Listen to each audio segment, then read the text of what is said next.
श्री स्वामी समर्थ. स्वागत आहे तुमचं माझ्या यूट्यूब चॅनलमध्ये. आजचा दिवस तुम्हाला खूप छान सुख समाधानाचा आणि आनंदाचा जाऊ देत ही स्वामींच्या चरणी प्रार्थना करते आणि आज या नवीन व्हिडिओला सुरुवात करते. तर बघा मित्रमैत्रिणींनो, उद्या वर्षातील पहिली अमावस्या आणि उद्या 18 जानेवारी वार रविवार, उद्याच्या दिवशी आलेली आहे मौनी अमावस्या. ही केवळ अमावस्या नाही तर वर्षातील पहिली अमावस्या असल्यामुळे आपल्याला उद्याच्या दिवशी खास करून आपल्या घरामध्ये काही सेवा करायची आहे, काही उपाय करायचे आहे, त्याचबरोबर काही नियमांचं पालन देखील आपल्याला करायचं आहे. कारण की पहिली अमावस्या आहे जी आपल्या कर्मावरती, आपल्या पितृदोषांवरती, नशिबावरती आणि भविष्यांवरती, प्रगतीवरती खोल परिणाम करते. जर आपण या दिवशी योग्य नियम पाळून आपण जर घरामध्ये सेवा केल्या, उपाय केले तर त्याचे खूप चांगले लाभ जे आहेत तर ते आपल्याला मिळत असतात. अनेक लोकांचे अडथळे, दारिद्र्य, नोकरीतील अडचणी, विवाह अडथळे, संतती अडथळे, पितृदोष हे हळूहळू दूर होण्यासाठी मदत होत असते. म्हणूनच आपल्याला काय करायचं आहे तर उद्याच्या दिवशी आपल्याला खास करून आपल्या पूर्वजांसाठी, पितरांसाठी एक दिवा जो आहे तर तो लावायचा आहे. आता हा दिवा कशा पद्धतीने लावायचा आहे, कोणत्या वेळेमध्ये लावायचा आहे, याविषयीची संपूर्ण माहिती आजच्या या नवीन व्हिडिओमध्ये मी तुमच्याबरोबर शेअर करणार आहे. त्यामुळे तुम्ही हा व्हिडिओ स्किप न करता शेवटपर्यंत नक्की बघा. चॅनलवरती तुम्ही जर हा व्हिडिओ पहिल्यांदा बघत असाल तर चॅनलला आवर्जून सबस्क्राईब करा आणि असेच नवनवीन माहितीपूर्ण व्हिडिओ बघण्यासाठी समोरील बेल आयकॉनलाही प्रेस करा. त्यामुळे काय होईल, जेव्हा कधी मी नवीन व्हिडिओ अपलोड करेन तर सर्वात अगोदर त्याचं नोटिफिकेशन तुम्हाला मिळेल आणि तुम्ही एकही व्हिडिओ मिस करणार नाही. तर बघा मित्रमैत्रिणींनो, आज या व्हिडिओमध्ये मी तुम्हाला एक अतिशय अत्यंत प्रभावशाली असा उपाय सांगणार आहे आणि हा दिवा आपल्याला आपल्या पितरांसाठी लावायचा आहे. हा दिवा लावल्यामुळे काय होईल तर आपले पूर्वज जे आहेत तर ते आपल्यावरती प्रसन्न होतील आणि आपल्याला सुखी संसाराचे आशीर्वाद देतील. मुलांच्या जीवनातील ज्या काही अडीअडचणी असेल तर त्या संपेल आणि आपण जी काय कष्ट मेहनत करतो तर कुठेतरी आपल्या कष्टाला, मेहनतीला आपल्या नशिबाची साथ मिळेल. म्हणजेच आपण बघा, काही वेळा काय होतं, आपण खूप सेवा करतो, उपाय करतो, परंतु आपण कितीही देवधर्म करा आणि आपल्या पितरांची जर सेवा आपल्याकडनं झाली नाही तर आपण कितीही देवदेव केला आणि पूजापाठ केले तर त्याचा आपल्याला काही लाभ जो आहे तर तो होत नाही. आपल्या स्वामींच्या केंद्रामध्ये सुद्धा सांगितलं जातं की सर्वात प्रथम आपल्या पितरांची सेवा करावी, त्यानंतर आपण आपली जी काय देवपूजा आहे, देवधर्म आहे तर ते करावे. कारण की आपले पितर जर आपल्यावरती खुश असतील, प्रसन्न असतील तरच आपली प्रगती जी आहे तर ती होत जाते. म्हणून आपल्याला सर्वात प्रथम अमावस्येच्या दिवशी आपल्या पितरांचं ध्यान करायचं आहे, स्मरण करायचं आहे, त्यांना तर्पण करायचं आहे किंवा मग तीळ मिश्रित पाणी दक्षिण दिशेला तोंड करून अर्पण करायचं आहे. अशा पद्धतीने आपल्याला त्यांची उद्याच्या दिवशी होईल तेवढी जास्तीत जास्त सेवा करण्याचा प्रयत्न करायचा आहे. मौनी अमावस्या म्हणजे शांतता आणि अमावस्या म्हणजे मनाचा आणि कर्माचा शून्य बिंदू. मौनी अमावस्या म्हणजे असा एक दिवस आहे ज्या दिवशी मन शांत ठेवणे, वाणीवरती नियंत्रण ठेवणे, अंतर्मुख होणे, पितरांचं स्मरण करणे याला विशेष अनन्यसाधारण महत्त्व आहे. पुराणामध्ये सांगितलेलं आहे या दिवशी मौन पाळल्यास हजारो जपांचं फळ मिळतं. मित्रमैत्रिणींनो, वर्षाची पहिली ही अमावस्या म्हणजे संपूर्ण वर्षाचा पाया असतो आणि या दिवशी आपण जे करतो तसे विचार निर्माण होतात, तसं कर्म देखील बळकट होतं, तसेच परिणाम पुढे चालतात. म्हणून ही अमावस्या नशीब बदलवणारी अमावस्या मानली जाते. या दिवशी पितृलोक पृथ्वीच्या सर्वात जवळ येतो आणि सूक्ष्म शक्ती जागृत होतात.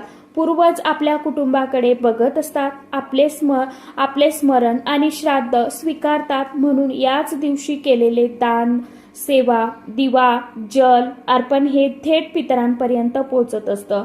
असं म्हटलं जातं, या दिवशी काय करावं तर सकाळी ब्रह्ममुहूर्तात लवकर उठावं, त्यानंतर स्वच्छ पाण्याने स्नान करावं.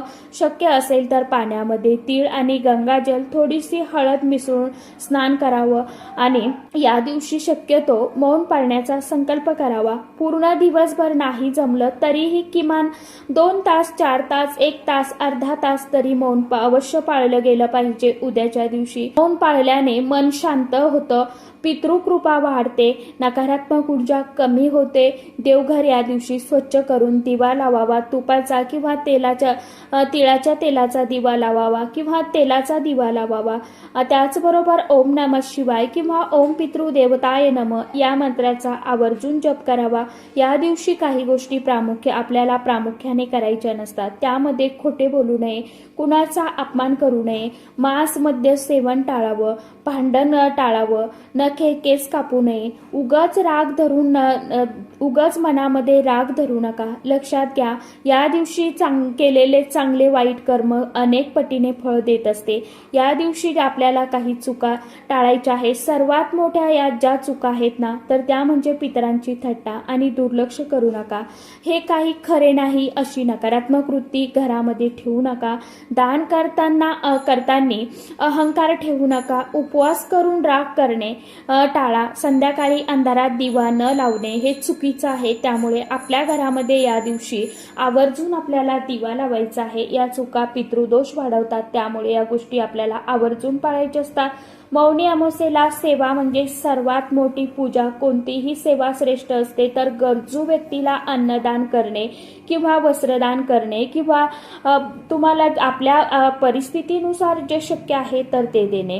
गोरगरिबांना जशी की लहान मुलं असतील तर त्यांना शालेय वस्तू ज्या आहेत तर त्या द्यायचं. वही असेल, पेन असेल, पेन्सिल असेल, इरेझर असेल, असं आपण वस्तू देऊ शकतो लहान मुलांना. गाईला चारा देणे, कुत्र्याला भाकरी देणे. ही सेवा करताना मनात फक्त एकच भाव ठेवा की माझ्या पितरांच्या नावाने आहे. मौनी अमावस्येचे प्रभावी काही उपाय म्हणजे तिळाचे दान करा, पाण्यात तीळ टाकून सूर्यांना अर्घ्य अर्पण करा, शिवलिंगावरती जल अर्पण करा, पिंपळ वृक्षाला जल अर्पण करा, बेलाच्या झाडाला जल अर्पण करा. असे छोटे मोठे उपाय जे आहेत तर ते आपण उद्याच्या दिवशी म्हणजेच अमावस्येच्या दिवशी आवर्जून करावे. त्याचबरोबर बजरंगबलीच्या मंदिरामध्ये जाऊन सुद्धा आपण हे उपाय करू शकता. छोटे मोठे उपाय जे आहेत तर घरातील अशांती कमी करतात. सर्वात प्रभावी उपाय अजून आपल्याला करायचा आहे तो म्हणजे पितरांसाठी आपल्याला दिवा लावायचा आहे. या उपायाने काय होतं तर पितृदोष शांत होतो, मनोकामना पूर्ण होण्यास मदत होते, घरात अदृश्य संरक्षण निर्माण होते. पितर म्हणजे फक्त मरण पावलेली पूर्वज नाही तर आपल्या कुळाचे रक्षक, आपल्या नशिबाचे अदृश्य मार्गदर्शक, आपल्या कर्माचे साक्षीदार, आई वडील, आजी आजोबा, पणजोबा ज्यांनी आपल्यासाठी अपार कष्ट केले, ज्यांच्या आशीर्वादांवरती आपले अस्तित्व आहे, तेच आपले पितर शास्त्रात सांगितलेलं आहे. देवापेक्षा आधी पितर तृप्त झाले तर देव स्वतः प्रसन्न होतात. मौनी अमावस्या ही पितृलोकांसाठी विशेष द्वार उघडणारी तिथी आहे. या दिवशी पितर पृथ्वीच्या सर्वात जवळ येतात, आपल्या वंशजाकडे पाहतात, आपली आठवण ठेवली जाते का ते बघतात, आपलं दुःख दुर्दैवाचे कारण शोधतात. जर या दिवशी पितरांचे स्मरण झाले, त्यांना प्रकाश दिवा अर्पण केला, त्यांच्या नावाने सेवा केली तर ती मनापासून तृप्त होतात. खूप लोक म्हणतात की मी खूप कष्ट करते, मेहनत करते, यश मिळत नाही. यामागे अनेकदा पितृदोष असतो.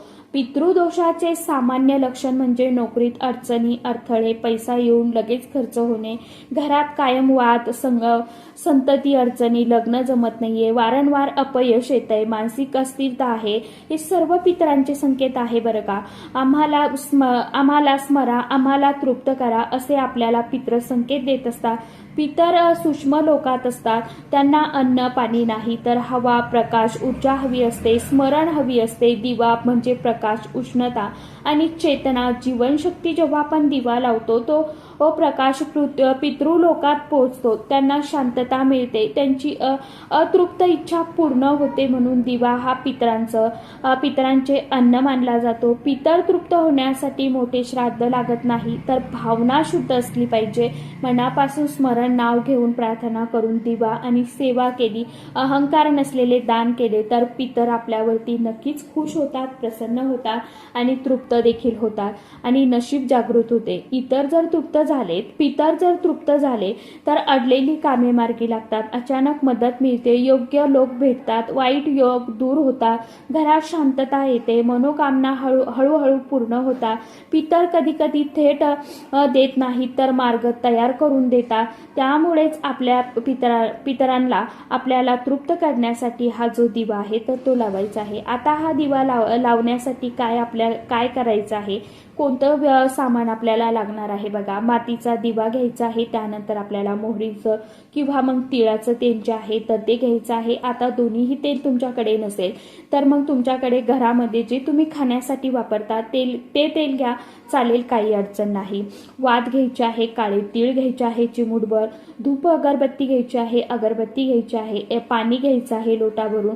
आणि दिवा कुठे लावायचा तर घराच्या दक्षिण दिशेला दिवा लावायचा आहे. शक्य नसेल तर मग देवघराच्या म्हणजेच आपलं देवघर जे आहे जिथे आप थोडंसं बाजूला तुम्ही दक्षिण दिशेला तुम्हाला हा जो दिवा आहे तर तो लावू शकता. किंवा मग मुख्य दरवाजाच्या बाहेर किंवा आपल्या किचनमध्ये जिथे आपण मटका पाणी भरून ठेवतो म्हणजेच माठ पाणी भरून ठेवतो, हंडा असेल तो भरून ठेवतो, दक्षिण दिशेला तोंड करून तुम्हाला हा दिवा लावायचा आहे. अशा पद्धतीने कुठे एका ठिकाणी तुम्ही हा दिवा लावू शकता, कारण दक्षिण दिशा ही पितरांची दिशा असते. आता दिवा लावण्यासाठी सर्वात अगोदर दिवा घ्यायचा आहे, त्यामध्ये तुम्हाला तेल टाकायचं आहे, त्यानंतर तुम्हाला वात टाकायची आहे, चिमूटभर काळे तीळ टाकायचे आहे, दिवा प्रज्वलित करायचा आहे. त्यानंतर दिव्याला तुम्हाला हळदी, कुंकू, अक्षदा, फूल अर्पण करायचं आहे.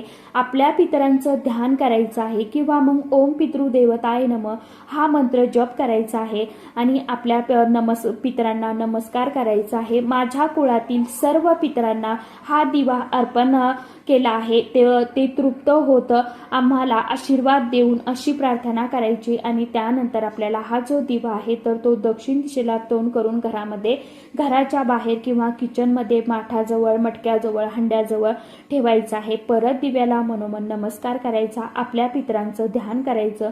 काळे तीळ आवर्जून आपल्याला दिव्यामध्ये घालायचे आहे, कारण दक्षिण दिशेला ज्यावेळेस आपण दिवा लावतो त्यावेळी त्यामध्ये काळे तीळ घातले तरच तो दिवा आपल्या पितरांना अर्पण होतो. त्यानंतर शेवटी प्रार्थना करायची की माझ्या हातून कळत न कळतपणे काही चूक झाली असेल तर मला क्षमा करा. आपल्या कुटुंबावरती तुमचा कृपाहस्त कायम राहू द्या. माझ्या कुटुंबावरती तुमचं कृपाहस्त कायम राहू द्या. माझ्या कुटुंबाला, माझ्या घरातील लहानांना मोठ्यांना तुमचा आशीर्वाद द्या आणि आमची भरभर प्रगती होऊ द्या. आम्हाला चांगलं आरोग्य लाभू द्या, अशी तुम्हाला आपल्या पितरांकडे प्रार्थना करायची आहे. त्या दिवशी दुसऱ्या दिवशी गरजू व्यक्तीला अन्न किंवा पाणी दान करायचं आहे. माझ्या पितरांच्या नावाने अशी प्रार्थना नक्कीच तुम्हाला याचा चांगला लाभ जो आहे तर तो नक्कीच मिळेल. आता दिवा कोणत्या वेळेमध्ये लावायचा आहे तर संध्याकाळच्या वेळी आपल्याला हा दिवा जो आहे तर तो लावायचा आहे. संध्याकाळी 5:30 वाजल्यापासून तुम्ही रात्री 12 वाजेपर्यंत हा दिवा लावू शकता. घरात लावा किंवा तुम्ही जिथे पाणी भरून ठेवता तिथे लावा किंवा मग बाहेर अंगणामध्ये, बाल्कनीमध्ये जर तुम्हाला जागा असेल दिवा लावण्यासाठी तिथे लावला तरी सुद्धा हरकत नाही. तर अशा पद्धतीने नक्की दिवा लावण्याचा जास्तीत जास्त उद्या प्रयत्न करा. फक्त दिवा लावत असताना तुम्हाला सुतक असेल तर उपाय करायचा नाही, पिरियड्स असेल तर उपाय करायचा नाही. तर चला, आजच्या व्हिडिओमध्ये इतकीच माहिती होती. कशी वाटली नक्की सांगा. व्हिडिओ आवडला तर चॅनलला आवर्जून लाईक, शेअर, सबस्क्राईब जरूर करा. परत भेटूया नवीन माहितीसोबत, नवीन व्हिडिओसोबत. तोपर्यंत सर्व माझ्या यूट्यूब परिवाराला श्री स्वामी समर्थ.